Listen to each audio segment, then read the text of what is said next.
지금 시점에서 저희가 관심을 갖고 승부수를 띄어야 되는 거는 리더가 리더십을 발현할 수 있도록 팔로우십, 마중물이 되는 팔로우십을 육성해야 될 그런 타이밍이라서 저희가 이렇게 대표님 모시고 얘기할 때는 그런 실질적인 부분을 조금 허심탄회하게 얘기할 수 있었으면 하는 바람으로 준비를 했습니다. 예. 저는 대학에서 리더십 성과관리 직무 분석을 하고 있고요. 패러다임 변화부터 먼저 보시면 좋을 것 같습니다. 경쟁을 통한 생존에서 협업을 통한 공존으로 기업의 성공 방정식이 바뀌고 있는데요. 그 협업의 대상이 기존에는 사람과 사람이었는데 이제는 사람과 사람 포함, 사람과 로봇, 사람과 인공지능으로 확산되고 있습니다. 앞으로도 사람이 할 일과 시스템과 인공지능과 로봇이 할 일을 의사결정해 주시는 게 리더의 매우 중요한 역할입니다. 롯데의 기업 성장과 저희의 고용 창출은 비례하지 않습니다. 이제는. 그 시스템으로 가는 게 아니기 때문에 디지털 트랜스포메이션 시대에 사람이 해야 될 일과 시스템으로 할 일이 의사결정을 해야 되는데 이슈가 나올 때마다 소위 말하는 MZ세대다. 절대 해결이 안 됩니다. MZ로 퉁치면 해결이 안 되는 이유가요. 한 조직 안에 롯데도 마찬가지입니다. 각기 다른 6세대가 이렇게 공존합니다. 베이비부모부터 X세대, 밀레니어, Z세대, 알파세대. 밀레니어가요. 81년생부터 95년생까지 이 안에 띠동갑이 넘어가요. 그러니까 얘네를 전기 밀레니어, 후기 밀레니어 나눠도 8년씩 묶입니다. 근데 이걸 MZ세대로 퉁치시면 조직 안의 절반인데 솔루션을 찾을 수가 없죠. 예. 이런 세대 간 협업이 앞으로 저희한테는 되게 중요한 이슈가 되는 거죠. 그래서 아날로그 세대든 디지털 세대든 지금은 리더들도 사실은 완전 관리자인 이 리더는 매우 극소수고 저희는 플레인 코칭이 필요한 개념으로 들어가는데 올해 CEO 메시지를 보셔도 실행력에 방점을 찍고 계시거든요. 글로벌리 리스크 관리하면서 결국은 엑시큐션 하라는 말씀을 주셨는데 저 실행력이 되려면 실패에 대한 리스크가 적어야 되거든요. 그 실패에 대한 리스크가 적다는 얘기는 실패를 하지 말라는 얘기가 아니라 실패를 하더라도 그거를 수용할 수 있는 조직 문화가 구축돼야 돼서 대단히 어려운 주문을 해주신 거라고 저는 봅니다. 조직 문화가 저희가 갖고 있는 위기가 기회로 전환되기 위해서는 결국은 그 밑바탕에는 조직 문화가 깔려 있어야 되는데요. CEO 메시지를 보건대 요 실행에 방점을 둔 주문은 디자인에서 결국은 이 전략을 설계해서 인재를 육성하고 사업을 개발해서 실제 결과물로 저 실행에는 제가 볼 때는 퍼포먼스 아웃풋까지 포함되어 있는 이 세 가지 컨셉의 리더십을 주문하신 거라고 해석을 하고 있습니다.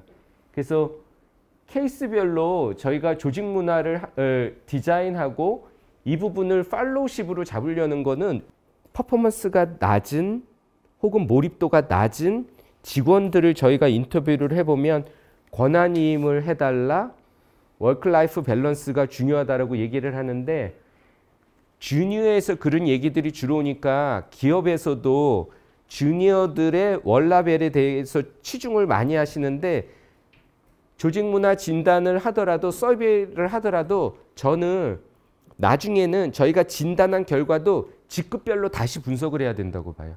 왜냐하면 주니어들은 워크-라이프 밸런스를 하기 위한 전제 조건을 회사에서 메시지를 분명하게 해야 됩니다.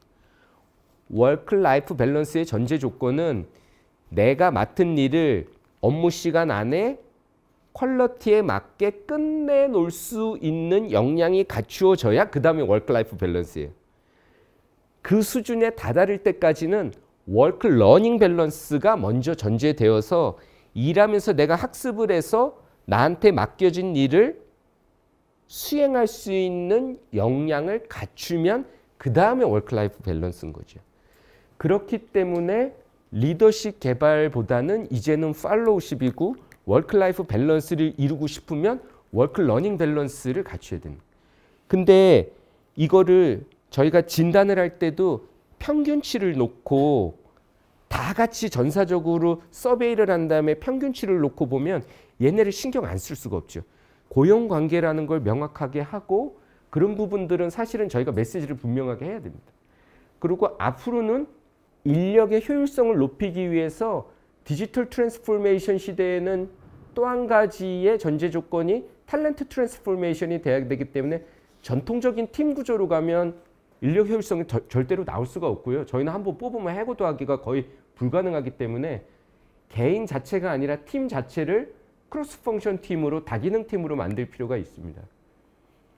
그래서 간부들도 리더들도 팀 문화를 강한 팀 문화를 구축한다는 건 무슨 군대 조직 문화를 만든다는 게 아니라 개인들이 주 업무와 부 업무가 있듯이 팀도 크로스 펑션 팀이 되려면 주기능과 부기능을 같이 육성하실 필요가 있고 이걸 이제 뭐 저희가 그 오리들의 팔로우십에도 많이 비유하면서 이해를 돕고 있습니다. 단 위에 단 한 분의 리더가 있더라도 저는 팔로우십과 리더십을 둘 다 갖춰야 되기 때문에 비중은 다르지만 누구나 리더십과 팔로우십을 갖춰야 된다라는 부분에 대해서 직급 교육 때부터 저희가 많이 강조를 해야 되고 평가할 때도 반영을 해야 되죠. 조사를 해보면 문제점이 뭐냐면요. 조직 안에서도 예를 들어서 구성원들이 대표님을 다 존경해요. 근데 대표가 되려는 꿈을 갖고 있는 친구들이 생각보다 많지 않아요. 점점 줄어들고 있어요. 대표님을 존경하지만 대표라는 포지션에 가기 위해서 저렇게까지 할 엄두가 안 나는 거예요. 조직 안에 롤 모델이 줄어들고 있어요. 그런 부분들 때문에 저희가 리더십과 팔로우십을 같이 묶어서 가야 되는 부분이 있습니다. 두 번째 디벨로핑 부분은 아까 말씀드린 협업을 통한 공존에서 인공지능과의 협업을 위해서는 이게 FAQ라서 그냥 제가 칼럼에 정리를 했었는데요. 첫 번째 학습 민첩성입니다. 지금 많이 얼마나 알고 있는 거 중요한 거 아니고 너무 변화가 빨라서 지식기술 태도의 유통기한이 짧으니까 필요할 때마다 배울 수 있는 능력. 학습 민첩성. 그리고 사람과 로봇과 사람과 인공지능과의 협업을 위해서는 디지털 리트러시가 필요하고 사람과 사람과의 협업을 위해서는 커뮤니케이션이 필요하고 이거 뒤에 다시 말씀드릴 건데요. 챗GPT와 같은 인공지능을 활용하기 위해서 전체적인 문맥 이해력, 윤리 부분, 태도 부분, 활자화됐다고 그냥 받아들이는 게 아니라 비판적 사고력, 이 6가지 다 버무려서 결국은 인간 고유의 역량인 창의성을 발현하는 이 부분이 저희가 조직에서 핵심 역량으로 잡고 평가하고 육성해야 되는 부분들인데요. 예를 들면 방금 말씀드렸던 그 월라벨을 원하면 너희들도 워크러닝 밸런스를 갖춰라.